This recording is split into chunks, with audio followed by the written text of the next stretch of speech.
안녕하세요. 사도행전 21장. 21장을 얘기하면 이런 것 같아요, 여러분. 떠나는 사람이 슬플까요? 남겨진 사람이 슬플까요? 참 어려운 질문이죠. 떠나는 사람이 슬픈가? 남겨진 사람이 슬픈가? 한번 읽어볼게요. 21장.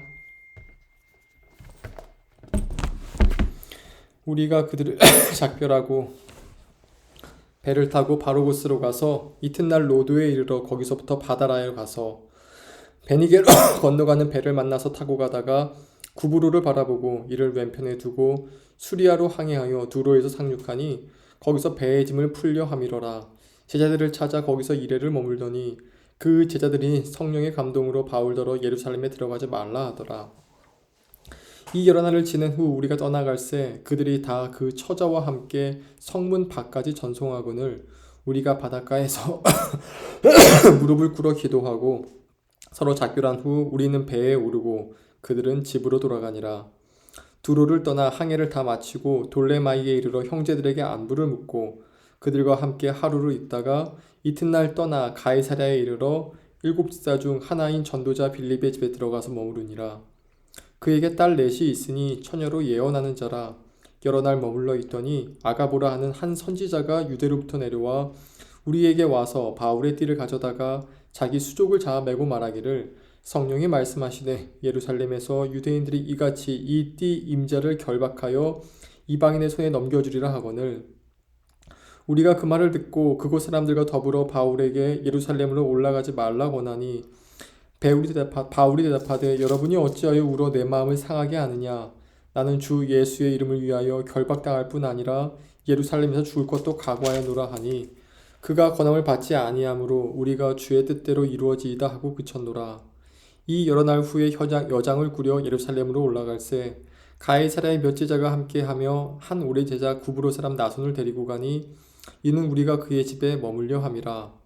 예루살렘에 이르니 형제들이 우리를 기꺼이 영접하거늘 그 이튿날 바울이 우리와 함께 야고보에게로 들어가니 장로들도 다 있더라.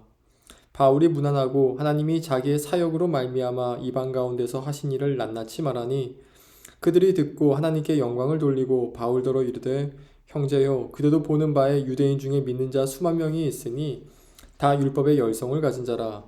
내가 이방에 있는 모든 유대인을 가르치되 모세를 배반하고 아들들에게 할례를 행하지 말고 또 관습을 지키지 말라 한다음을 그들이 들었도다. 그러면 어찌할꼬 그들이 필연 그대가 온 곳을 들으리니 우리가 말하는 이대로 하라. 서원한 네 사람이 우리에게 있으니 그들을 데리고 함께 결례를 행하고 그들을 위하여 비용을 내어 머리를 깎게 하라. 그러면 모든 사람이 그대에 대하여 들은 것이 사실이 아니고 그대도 율법을 지켜 행하는 줄로 알 것이라. 주를 믿는 이방인에게는 우리가 우상의 제물과 피와 목매어 죽인 것과 음행을 피할 것을 결의하고 편지하였느니라 하니 바울이 이 사람들을 데리고 이튿날 그들과 함께 결례를 행하고 성전에 들어가서 각 사람을 위하여 제사 드릴 때까지 결례 기간이 만기된 것을 신고하니라. 그 이래가 거의 참에 아시아로부터 온 유대인들이 성전에서 바울을 보고 모든 무리를 충동하여 그를 붙잡고 외치되 이스라엘 사람들아 도우라. 이 사람은 각처에서 우리 백성과 율법과 이것을 비방하여 모든 사람을 가르치는 그자인데 또 헬라인들을 데리고 성전에 들어가서 이 거룩한 곳을 더럽혔다 하니 이는 그들이 전에 에베소 사람 드로비모가 바울과 함께 시내에 있음을 보고 바울이 그를 성전에 데리고 들어간 줄로 생각함이로라.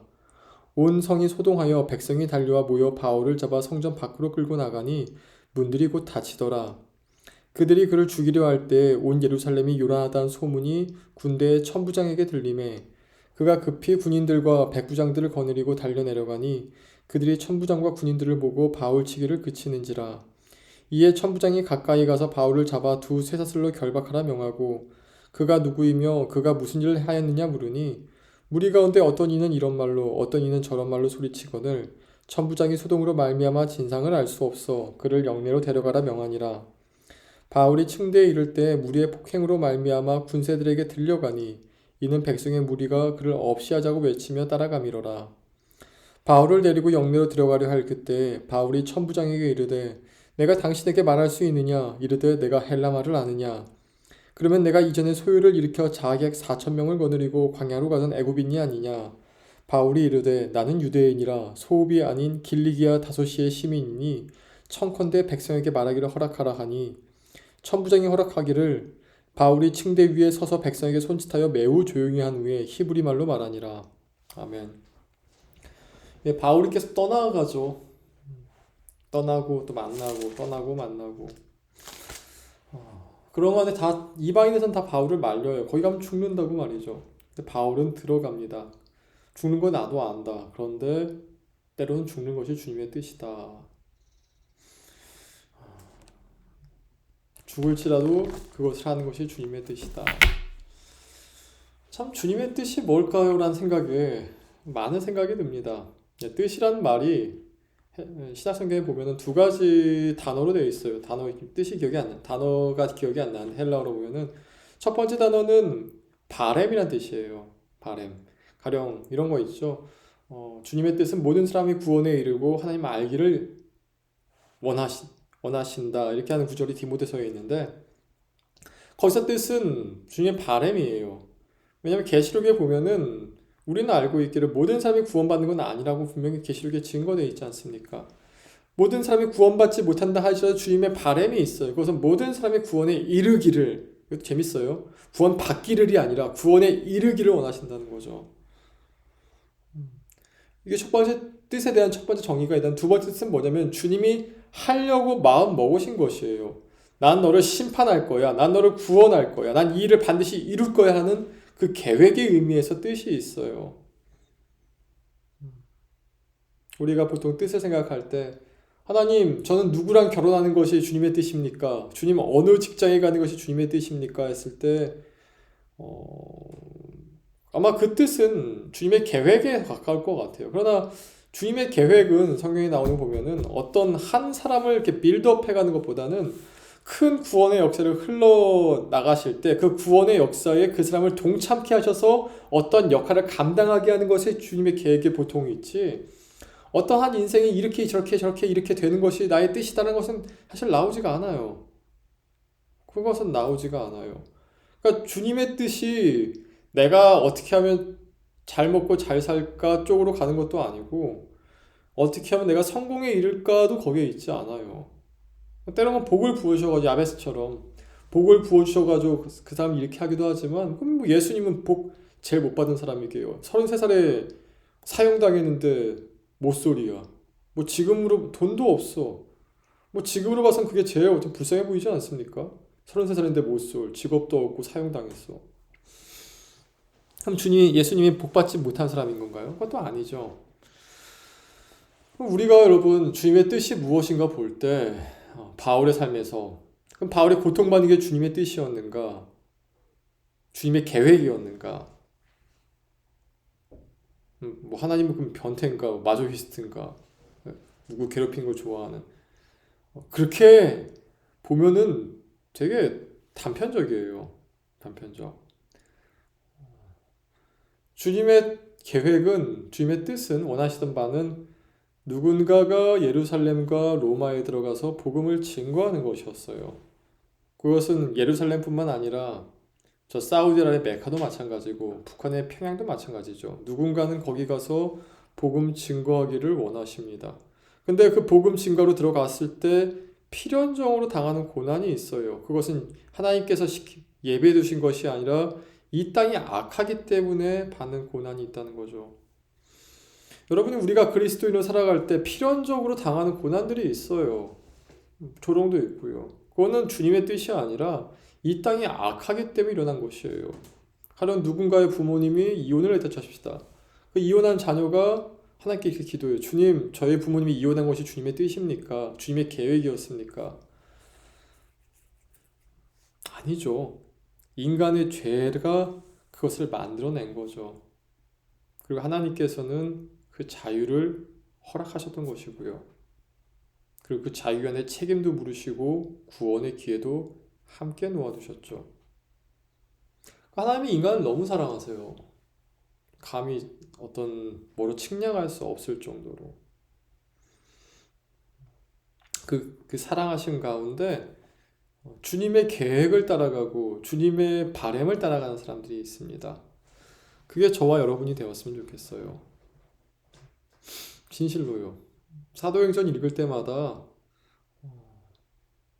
어떤 사람은 기적을 봅니다. 와, 3,000명. 와, 병나음.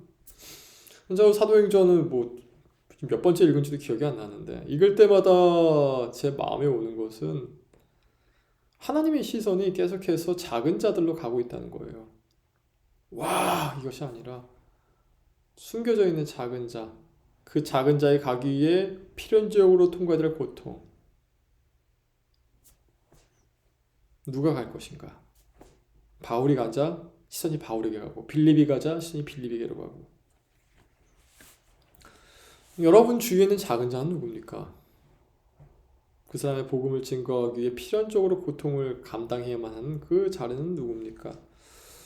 어쩌면 주님의 시선은 거기에 있지 않을까요?